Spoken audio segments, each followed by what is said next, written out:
Tópico 1. Jesus, o mestre por excelência. Subtópico 1. O mestre da Galileia. Doutor incomparável, percorria Jesus toda a Galileia, ensinando nas suas sinagogas e pregando o evangelho do reino. Mateus 4:23. No ministério terreno, seus sermões, ensinos e discursos eram inflamados pelo amor às pessoas. Diferente dos escribas, ele ensinava como quem tinha autoridade. Mateus 7:28-29. A verdade emanava da pessoa de Jesus. Os que o ouviam só tinham duas opções: amá-lo ou odiá-lo. Era impossível ouvi-lo e ficar indiferente. Jesus transtornava a consciência do acomodado e aquietava o coração do perturbado. Então, o ministério de Jesus foi exercido sempre com o ensino e pregação da palavra de Deus e curas. Para Jesus ensinava, pregava e curava. Então, veja, todo mestre, ele vai exercer o seu ministério com dons do Espírito Santo em operação. Sempre. Os dons vão confirmar. Olha só, os discípulos saíram pregando o Evangelho e o Espírito Santo confirmava a pregação com sinais, prodígios e maravilhas. O que atraiu um mestre da palavra, como era Nicodemos, a Jesus? Os milagres. E ele diz bem claro. Ele não diz: ninguém fala como o Senhor se não for Deus inspirando. Não, ele diz: ninguém faz as coisas que você faz se Deus não estiver com ele. Ele estava de olho nos milagres de Jesus. A atração do Evangelho é um milagre. Sempre foi isso. O que atrai as pessoas é um milagre. Aí a pessoa vai ouvir a pregação e vai se converter. Então os milagres vão atrair as pessoas para Deus. Então vão ouvir a palavra de Deus, vão se converter, vão ser edificados, consolados, exortados, vão permanecer na igreja e fortalecer, e serão fortalecidos na vida cristã. Deus vivo, Deus presente. Isso é muito importante. É importante que todo aquele que ensina a palavra de Deus saiba disso. É importantíssimo que você tenha alguma coisa extra, sobrenatural. E aqui, veja bem, discursos inflamados pelo amor de Deus. Então, a pessoa precisa amar as pessoas a quem ela ensina. Esse amor não vai permitir que o mestre despreze as pessoas a quem ele está ensinando. Não vai permitir que ele deixe pessoas doentes por toda parte, enquanto ele ensina que Jesus cura. Não vai permitir que ele deixe as pessoas sem a salvação, sendo que ele está ali amando essas pessoas e precisa que essas pessoas se convertam. Então ele vai desejar que essas pessoas se convertam, vai fazer de tudo para elas se converterem. O amor é que nos impulsiona a ensinar, a orar pelas pessoas para que elas sejam curadas, libertadas. Então é importantíssimo que o ministério de mestre seja equipado com os dons do Espírito Santo, assim como Jesus ensinava sempre, equipado com os dons do Espírito Santo. Ele recebia revelações de Deus. E veja que Jesus recebeu as revelações diretamente do Espírito Santo. Ele não frequentou as escolas rabínicas. Ele não estudou com os mestres judaicos. Não esquecendo que Jesus estava na terra como homem. E o ensino, ele traz aí um esclarecimento, à pessoa. O ensino vai penetrar lá dentro, fazer a pessoa pensar. Então ele vai reagir a este ensino. Ou ele reage favoravelmente a ouvir, continuar ouvindo a palavra de Deus, ou vai causar nele uma revolta, ou vai causar nele um desejo de se esconder por trás de uma religião, tentar se justificar fazendo coisas boas, obras boas, para se justificar. Porque o ensino vai impactar a vida dele. Então é importantíssimo esse ensino sobrenatural, porque o Espírito Santo sonda o coração da pessoa, sonda o seu entendimento. E vai falar exatamente aquilo que ele precisa ouvir. Então nós vamos ver, por exemplo, aí, quando Paulo, né, fala a respeito do juízo, olha lá, o rei se zangou, não quis mais conversa com Paulo. Subtópico 2, o mestre divino.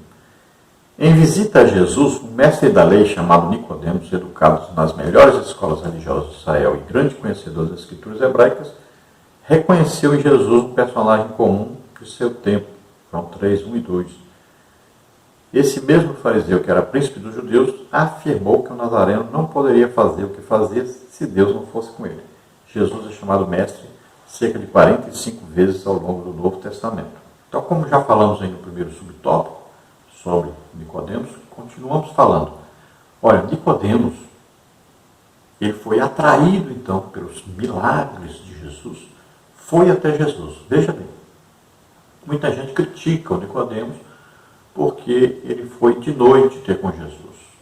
Então, pelo que indica aí, ele estava querendo ir numa hora em que Jesus estava desocupado, sem a presença dos outros, porque ele não queria ser reconhecido. Ele não queria que lá os seus amigos, né, do ministério, seus companheiros de ensino da sinagoga, soubessem que ele foi ter com Jesus. Então, ele vai de noite e ele vai com o seu conhecimento teórico, intelectual, achando que ele é que poderia ensinar Jesus alguma coisa. Mas ele foi atraído pelos milagres. Ele viu que esse homem realmente é de Deus. Ele não é um mestre como nós, mestre de intelectualidade, mas ele fala de coisas sobrenaturais. Ele fala de maneira que nós nos sentimos atraídos porque nos toca. O Espírito Santo nos sonda para falar conosco. Então ele vai até Jesus e ele diz claramente: ninguém pode fazer os sinais que o Senhor faz se Deus não for com ele. Então veja que os sinais, os milagres, atraíram aquele mestre, que era mestre do judaísmo. Então ele reconhece que Jesus é um mestre, esse mestre sobrenatural, ministério de Deus. Jesus fala com ele do novo nascimento, olha só. Então revela a ele coisas sobrenaturais que ele não aprendeu na escola, que ele nunca conseguiu ver na palavra de Deus. Olha só, é um ensino sobrenatural. Água aqui significando exatamente ouvir a palavra de Deus, né? Ser limpo quando ouve, provoca o arrependimento. Então a pessoa é limpa pela água da palavra, a pregação, o ensino da palavra de Deus. E o Espírito Santo então vem morar nessa pessoa. Então a nova vida, é o nascer de novo, é o começar de novo. Então agora começar sem pecado. Na mesma hora a pessoa é perdoada pelos seus pecados e começa uma vida nova com Deus. O subtópico 3, o mestre da humildade. A fim de ensinar os discípulos acerca da humildade, Jesus levantou-se da ceia, tirou as vestes e, tomando uma toalha, cingiu-se. Depois pôs água na bacia e começou a lavar os pés aos discípulos e a enxugar-los com a toalha com que estava cingido. João 13, 4 e 5. Que cena chocante para os judeus. A pergunta de Pedro descreve esta perplexidade. Versículo 6.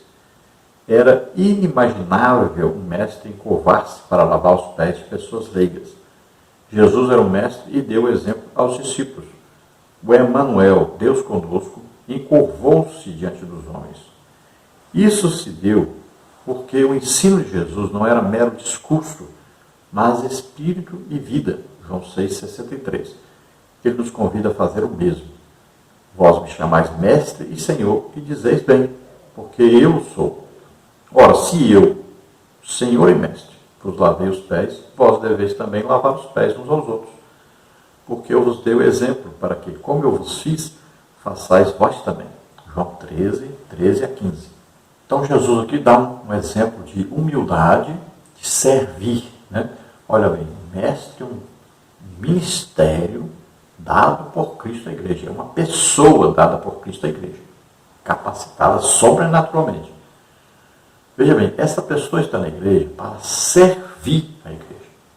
Veja bem, sempre o ministério, apóstolo, profeta, evangelista, pastor, mestre, está na igreja para quê? Para servir a igreja.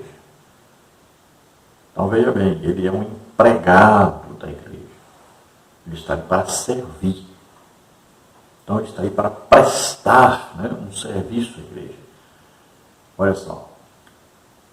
Então Jesus ensina que esta pessoa, ela é uma pessoa humilde diante de todos. Por quê? Porque ele está ali para servir.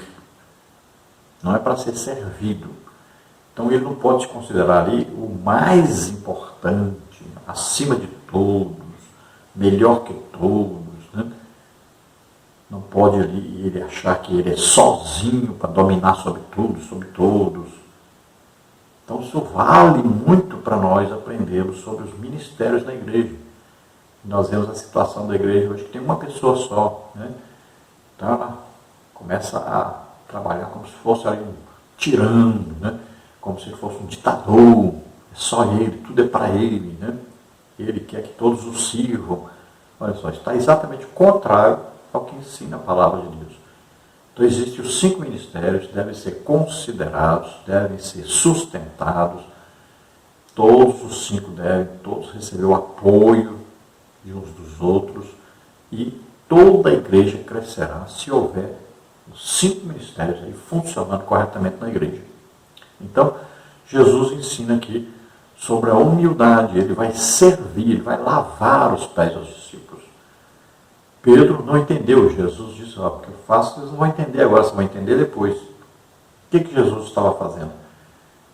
Jesus disse para Pedro, olha, vocês não necessitam ser lavados, porque vocês já foram limpos pela palavra que eu vos tenho falado.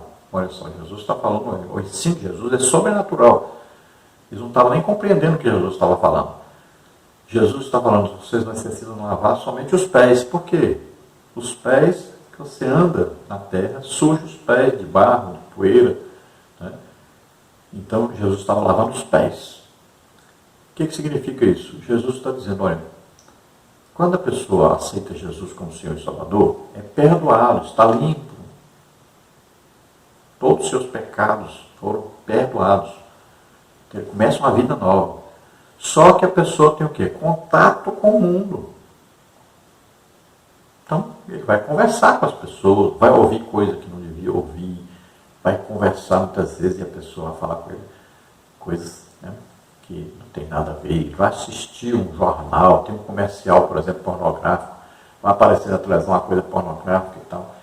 Então, ele vai ter essa sujeira, que significa sujar os pés aí, significa isso. Nós temos contato com pessoas pecadoras. Vamos ver muitas coisas que não deveríamos ver, vamos ouvir o que não deveria ouvir. Então, o que acontece? Todo dia nós temos que meditar nisso, pedir perdão a Deus se nós falamos alguma coisa errada, se nós pensamos alguma coisa errada, se desejamos alguma coisa errada. Então, todos os dias nós precisamos lavar os pés, significa isso. E a presença de Deus, lavar. Sempre. Jesus, olha aqui, estou aqui.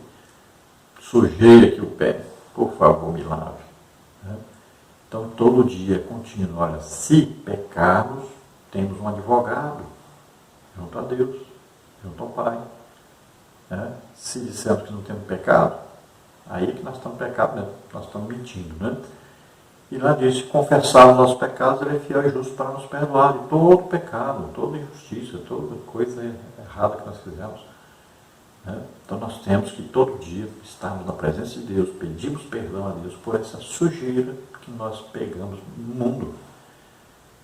Então esse é o sentido claro que Jesus estava ensinando ali para Pedro e os outros. Então é sobrenatural esse ensino, e por isso eles não entenderam isso. Jesus disse, vocês não vão entender mesmo agora, mas depois vão entender. Várias coisas que Jesus falava, Jesus sabia, eles não vão compreender agora, não vão entender agora, mas mais tarde eles vão receber o Espírito Santo, aí o Espírito Santo vai dar entendimento. Então a unção do Espírito Santo sobre nós nos ensina todas as coisas. Então, além de Jesus ser chamado mestre, olha, pelo mestre judaico, ser chamado mestre por pessoas do povo, ele mesmo se declarou mestre. Ele disse para os discípulos: vocês me chamam de mestre e eu sou. Vamos ao tópico 2, o ensino das Escrituras na igreja do primeiro século. Subtópico 1, uma ordem de Jesus. Antes de ascender aos céus de modo solene, Jesus determinou aos seus discípulos que ensinassem todas as nações a guardar todas as coisas que ele tinha ordenado. Então, confere aí com Mateus 28, 19 e 20.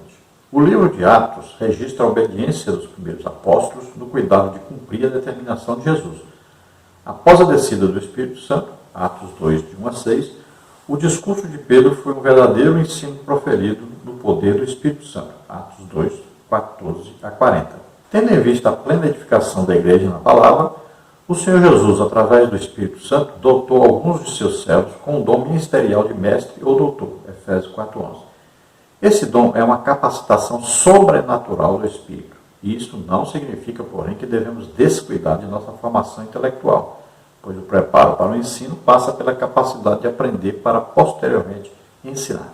Então, a grande comissão, conhecida aí, principalmente nós citamos aí Mateus 28, onde Jesus disse que ide por todas as nações, ensinando, ele fala do ensino, fala do batismo nas águas, então ensinando todas as nações. Aí sobre o quê? Sobre todas as coisas a respeito de Deus, e ensinando também a guardar isso no coração. Então, olha só, esse ensino vai ser um ensino sobrenatural, porque a pessoa vai guardar no seu íntimo esse ensino. Então é para ensinar a todos e ensinar tudo sobre Deus. E os apóstolos, cheios do Espírito Santo, saem pregando o Evangelho e ensinando esta palavra. Estão cumprindo uma ordem de Jesus. E nós vemos que aquele Pedro, pescador, que nunca fez um curso de teologia, nunca estudou com os mestres judaicos, olha só, pessoa simples, pessoa do povo, Pedro, no dia de Pentecostes, vai pregar a palavra de Deus, vai ensinar a palavra de Deus de maneira sobrenatural. O Espírito Santo, ele já tinha sido batizado com o Espírito Santo, e agora o Espírito Santo vai lhe dar palavras para falar ao povo. Aquilo era sobrenatural, não era que Pedro era inteligente, era uma pessoa intelectual, formado, tinha diplomas, nada disso. Aquilo ali foi inspiração do Espírito Santo. Então isso nós queremos que fique bem claro nesta lição. Aqui o mestre recebe um ensino sobrenatural, não é intelectual. Então é importante estudar, ler muito a Bíblia, fazer um curso, mas o mais importante mesmo é você ler sempre a Bíblia, mas você está sempre em oração, buscando revelação, ensino, instrução do Espírito Santo. É você estar na dependência do Espírito Santo quando for ensinar a palavra de Deus. E ele vai lhe dando. Muitas vezes eu aprendo muita coisa quando eu estou ensinando, quando eu estou pregando. Eu falo coisas que eu não tinha lido, não tinha ainda aprendido. Isso é que é importante. Você vai recebendo revelação. Então não é repetir, não é ouvir os outros pregar e repetir. Não é ouvir os outros ensinar e repetir. Não é você fazer um esboço e você repetir o que está escrito lá. Não. Esse ensino é sobrenatural. Você vai ensinando, vai falando, vai pregando. E vem o que? A revelação sobrenatural do Espírito Santo. Subtópico 2, a doutrina dos apóstolos. O texto de Atos 2,42 informa-nos que os primeiros convertidos perseveravam na doutrina dos apóstolos e na comunhão e no partir do pão e nas orações. Além disso, acrescenta que em cada alma havia temor e muitas maravilhas e sinais se faziam pelos apóstolos. Versículo 43.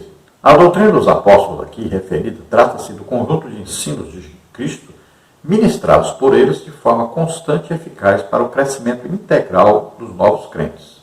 Olha que coisa impressionante. Não tinha nada escrito ainda. Então, eles ensinavam o que ouviram Jesus falar e o que era dado a eles pelo Espírito Santo. Jesus disse, olha, o Espírito Santo vos ensinará todas as coisas que eu vos tenho dito. Então agora, olha só, como eles eram homens cheios do Espírito Santo, eles iam recebendo inspiração do Espírito Santo e iam ensinando as pessoas. Veja bem, isso é muito importante entender. Então eles recebiam diretamente do Espírito Santo o ensino a respeito do que Jesus falou e eles não compreenderam quando Jesus falou. Mas agora eles compreendiam. Veja só, eles iam meditar, pensar, o que Jesus falou? Jesus falou isso, falou aquilo. O que ele quis dizer com aquilo? Então agora o Espírito Santo morando neles, né, inspirava, ensinava tudo que Jesus havia falado. E eles agora pegavam no Antigo Testamento uma coisa e agora compreendiam claramente o que estava sendo dito, porque o Espírito Santo dava o esclarecimento, dava a sabedoria sobrenatural para eles entenderem.